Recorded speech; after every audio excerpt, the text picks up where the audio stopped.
My friends and I were like, well, why don't we take the most highly regulated asset in the world, the dollar, something that's highly monitored, regulated, and do it anonymously. You know, what could go wrong? So due to, at the time, I guess, still just the optimism, I dove in. And this is where the operator kicked in. Because I knew how to do all these things, even though they were all new to me. I knew the fundamentals. And so we started Tether. It's like, let's put real world currency on the blockchain. Now you can move this new type of currency, Bitcoin, this highly volatile currency based on code that no one really understands, no one's really trading. Let's, instead of just move Bitcoin on the blockchain, let's move dollars, euros, yen. And that really was the birth of Tether. And I learned an extraordinary amount this guy created in that like, come on now. experience. We all use mainly tokenization. It was the most successful tokenization of an asset of all time. Tether still to this day is the most utilized cryptocurrency in the world. But also, there's tons of rules and regulations, and how do you navigate that world? How do you navigate that space? It becomes quite challenging. But what opened up was the next opportunity. So after a few years of creating the technology for Tether, because we're the first people to really enable you to tokenize other assets on the blockchain. Hey, Coach, part of the clever. Let me ask you something. Do you want to flip a house with me? Seriously, I'm going to give you a free deal. Less complicated, Such such as I'm live digital right now. tokens that are programmable. So that led me to the next company, which turned out to be a company called BlockV. We created highly programmable digital tokens, which is actually the first ever platform for NFTs. So we created technology to make NFTs before there was the word NFT. And I've been deep in that space for many years now, and ideating on what the use cases are and what it really means for the future and for the future of the internet. And that's what I want to touch on here in a little bit. Because after Tether, we dove into BlockV. There's a few other companies that I'll touch on in a moment that layer on to this journey that brings us to until about 2013 for it to get much action and much traction. And CoinMarketCap didn't even start recording the value of Bitcoin until 2013. And that's when I got involved, and that's Tether came out in 2014. We figured, as I just stated, let's use this new technology to move real world currencies. Let's bring some real utility. And the reason why Tether was so important, especially at that time, is because in the beginning, if you're a trader, and that's really all there was to do with cryptocurrencies and the blockchain in the beginning was trade, you could only trade Bitcoin or Litecoin or Dogecoin or a handful of other currencies. And so you would go from one highly volatile currency to another highly volatile currency, which is a challenge for traders. You ever want to kind of sit on the sideline but keep your money in the system. So Tether enabled a dollar-based trading pair.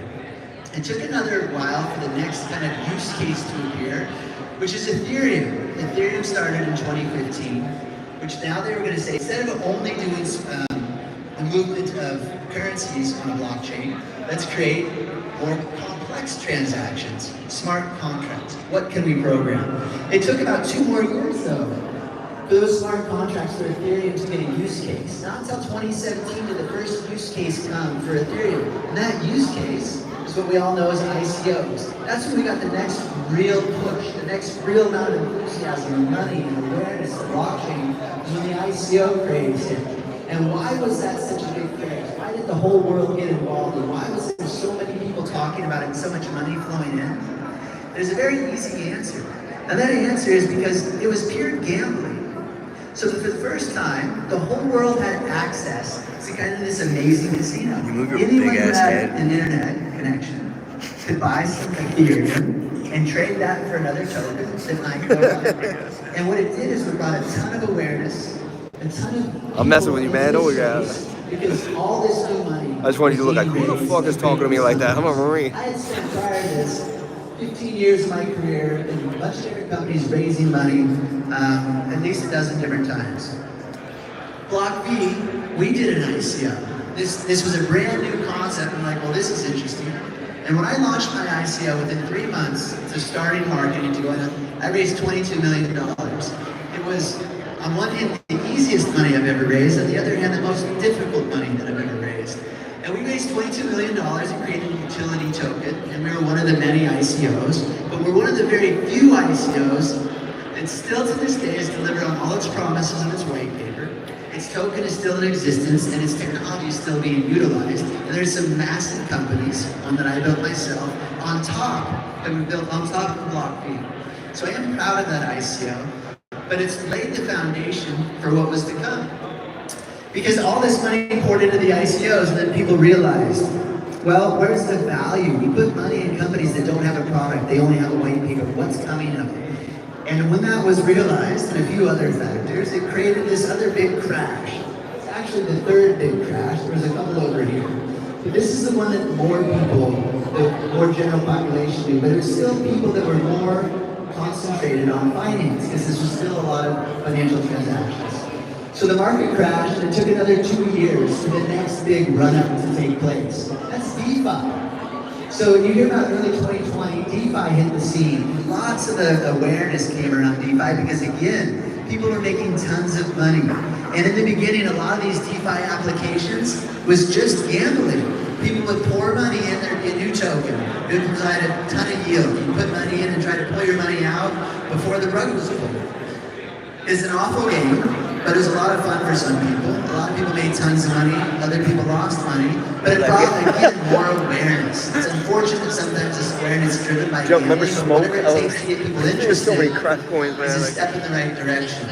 And soon, more utility, more value will be demanded by people who don't just want to gamble.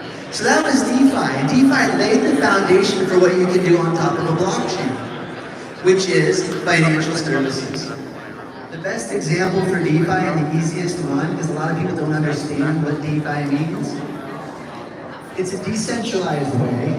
Instead of going to a bank and saying we have a blockchain to do financial services, the easiest one is a loan. Think how hard it is to get a loan. It takes a couple months, you have to post a lot of collateral, you have to have great credit, and it's still hard to get a loan. But in the DeFi space, with these new financial products, you can get a loan in 5 minutes by posting collateral. That's just one of the innovations that DeFi is going to lead to, and in the future, most all your financial services will be able to be done with this new financial infrastructure. But then after DeFi, we got NFTs, which is really kind of the step one into Web3 and why we're all here today.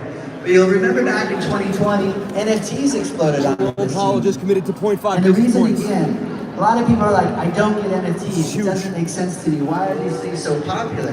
NFTs and the buying, selling, and trading, news. it was gambling again. 0.5, baby. People just wanted to speculate. They wanted to make money.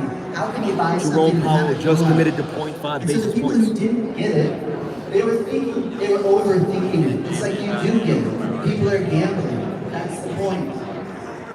But that was just the point for that early adopter. That's what I call NFT 1.0. That's what attracted people. And the beauty of NFT 1.0 is for the first time, it attracted people outside of the financial world. Because today, most people who are involved in the blockchain or cryptocurrencies really appreciated or were into trading cryptocurrencies and into buying and selling things like stocks. And so cryptocurrencies are akin to that. So they're more in the finance space. NFTs broadened the horizon of people. It broadened the type of people who are getting involved in the industry. Now you can just be a gamer, or just want to have fun, or just want to collect something and get involved in a community. Think of Bored Apes. It came out of nowhere. It's a You didn't know picture this of is a the crazy CEO little and thing. founder Why of is that Tether. popular? Because celebrities said so. Celebrities got behind it, and then a bunch of people made a bunch of money, and so more people got behind it, and then there's a million knockoffs because everyone else wanted to make as much money as they made in Bored Apes. But again, that's NFT 1.0. It's speculation. It's gambling. We're now entering NFT 2.0, which is utility, which we'll get to in a minute. But that brings us up to this peak frenziness that we had a while back. And that's when we started hearing about the Metaverse. Because now that you have NFTs, people are saying, great, I got a wallet. I've got cryptocurrencies. I've got these digital objects that are really cool. But how do I interact with them? How do I view them? What's next? And that's when the Metaverse kind of came on the scene and people started hearing about, oh, there's now a 3D, there's an interactive environment, there's better ways to experience both the internet and NFTs. And so you start hearing about the Metaverse. But then what happened? COVID. So that's that first big drop there where we lost another $1 trillion in market cap. However, it didn't last that long. There was this huge crash. The whole world was kind of shutting down because of COVID. And then the government printed a couple $1 trillion and people were stuck at home, so they poured it into cryptocurrencies. They started buying and selling even more NFTs and doing a lot of crazy things with DeFi. And that run-up added another $2 trillion where we peaked at $3 trillion in our market space. And this is when you start hearing about Web3. Because now we're at this peak state. Everyone's excited. So much money has been poured into this ecosystem that especially right now, especially these last few years, and the big difference here is instead of just crypto people and finance people, it's everybody. It's people who are interested in things outside of financial transactions. And the Metaverse came, and when you add all these things up, it lays the foundation for Web3 and what's to come. And so that's what brought us to that peak. However, this crash that we just experienced, coming from that peak down, is much different than the dozen or so crashes that we've had in the past, but the 5 significant ones. Because in the past, when the crypto market crashed, it was because people sold Bitcoin. They just got out of Bitcoin, put it in cash, and put it somewhere else. So there's macroeconomic conditions, people remove money from the market. However, this time around, an entire new industry was built on this market. DeFi, all these other companies, all these exotic financial products, all these derivatives, the ability to do leverage, and it poured tons and tons of money into the market. And what happened is that new ecosystem of financial services and financial products, they crashed. It was our moment of just like in 2007, the global financial crisis, because all of the mortgage-backed securities, they became these extremely exotic type of transactions that people didn't even understand, and it caused a global meltdown. Well, we had our own mini version of that. We had some exotic type of transactions take place on the blockchain with this new industry called DeFi, and it actually created a bit more of a systemic. I skipped the gym this morning, so I That's just why hit the this phone time for an hour around, straight. it's a little more significant than the others. The good news from that, though, is that in the future, it's weeded out, and it's also showed the industry the type of self-policing that it needs. There will be more government regulations because of Terra Luna and FTX, the companies right now that are unraveling. However, it's laying the foundation for us here in this room for Web3. Because that's what's next. We had 14 years of innovation with blockchain technology, which laid the foundation for us to be ready for Web3. Because we haven't had the tools in the past. Some of you might think that 14 years to get to this point is a long time, but no one actually ever registers that the internet was around for 26 years. It was introduced in 1969. And it took about until 1995 until anyone used it. No one cared about it other than some research and DARPA and the governments, because you can send messages. Big deal. Not until the interface moment, until a browser came, until the average user could use it, did anyone care about it. So it got to develop for 25 years without really any awareness and attention. The blockchain didn't, and the reason being is when the blockchain came out and learned this protocol there, people were making a lot of money on it. People didn't make money on the internet until Web 1.0. And so people were actually putting websites that would have that interface. Good to know. See, we're so early, bro. That moment, Well, we're gonna be billionaires. So what is Web3? Web 1. You might have all heard this since you're at a Web3 conference, but the simple solution of it. I think 10 billion is small. It was read-only. The average user could just read 100 bill. information on the web. Web 2. Read and write. The advent of social media. The average user now could write to the web. You didn't have to be a developer. You could upload a photo, you could post a pic, you could post a blog, you could comment on people's information. And now we're on the precipice of Web 3. And why is Web 3 so exciting? Because it allows us to actually monetize and own and participate and receive value for all of the things we do online. This chart here is also one of my favorites. I made this slide in 2016, and to me, this is the best representation of what you all will experience for the version 1 of Web 3.0, which is, think about right now that all the brands in the world. What a great thing. What if how all that hard money they try to went reach to other people instead of the advertising? What a great. Globally, there's It's a great chart. $570 It's a great million chart. spent in online That chart advertising. can mean so In the much U.S., about 200 billion, our global 2065, structure in 250 general. billion. They And how we spend need a all this paradigm money, shift. and where does it go?